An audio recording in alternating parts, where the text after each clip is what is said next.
आजचा निकाल लोकशाहीमध्ये मार्गदर्शक ठरेल. विशेष वकील उज्ज्वल निकम यांची जालना येथे प्रतिक्रिया. आज शिवसेनेच्या दोन्ही गटाच्या आमदार अपात्रतेवर न्यायालयात निकाल येणार आहे. हा निकाल म्हणजे लोकशाहीमध्ये मार्गदर्शक ठरेल अशी प्रतिक्रिया विशेष सरकारी वकील उज्ज्वल निकम यांनी आज जालना येथे दिली आहे. त्यामुळे काही खुशी काही गम असा हा निकाल असेल. देशाच्या इतिहासातील ही पहिली घटना असेल, कारण न्यायालयाने जे काही निरीक्षण नोंदवले त्यातून अध्यक्ष काय मार्ग काढतात हे पाहणं महत्त्वाचं असणार आहे. त्यामुळं आज अध्यक्षाचीच कसोटी म्हणावी लागेल. त्यामुळं काही खुशी काही गम असा निकाल असेल. मात्र निकालाने ज्याचा समाधान झालं नसेल त्यांना सर्वोच्च न्यायालयात जाता येईल असं निकम यांनी आज जालना येथे पत्रकारांशी बोलताना म्हटलं आहे. हा निकाल कोणाच्या बाजूने लागेल हे 4 वाजेपर्यंत सगळ्यांना कळेलच. काय निकाल लागेल यावरती भविष्याच करता येणार नाही.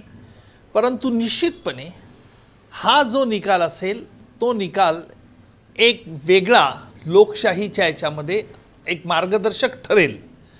परंतु हा अंतिम निकालही म्हणता येणार नाही. कारण असं आहे की एकूण 6 पिटिशन्सचा निकाल विधानसभेच्या अध्यक्षांना द्यायचा आहे आणि त्यानंतर ज्यांना ह्या निर्णयाने समाधान झालं नसेल त्यांना सर्वोच्च न्यायालयात देखील यापुढे जाता येईल. परंतु देशाच्या इतिहासात हे प्रथमच घडतं आहे की विधानसभेच्या अध्यक्षांना निर्णय देताना सर्वोच्च न्यायालयाच्या घटनापीठाने जी काही निरीक्षणं नोंदवली आहेत त्याचं ते कुठपर्यंत ते बघतात, त्यातून काय मार्ग काढतात आणि त्यावर त्यांचं काय भाष्य असेल हा महत्त्वाचा प्रश्न आहे. कारण निवडणूक आयोगाने शिवसेना हा राजकीय पक्ष एका गटाकडे दिलेला आहे आणि पुन्हा सर्वोच्च न्यायालयाने आपल्या निकालपत्रात म्हटलं आहे की विधानसभेच्या अध्यक्षाने देखील यावरती विधिमंडळात राजकीय पक्ष कोणत्या गटाकडे होता याचा देखील निर्णय द्यायचा आहे.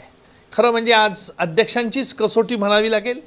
कारण अध्यक्षांना सर्वोच्च न्यायालयाने जी निरीक्षण नोंदवली आहे ती निरीक्षणं, त्याचप्रमाणे जनतेची जी भावना आहे ते भावना आणि त्यांच्या पुढे येणारा पुरावा, कागदोपत्री आणि तोंडी पुरावा, यावरती त्यांचा निकाल आज अवलंबून असेल.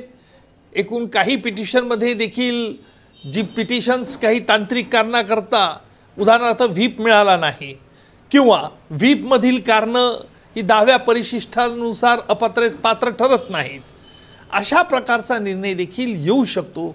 त्यामुळे काहींना खुशी काहींना गम राहू शकतो. एवढंच मी या निकालाचं वर्णन करेन.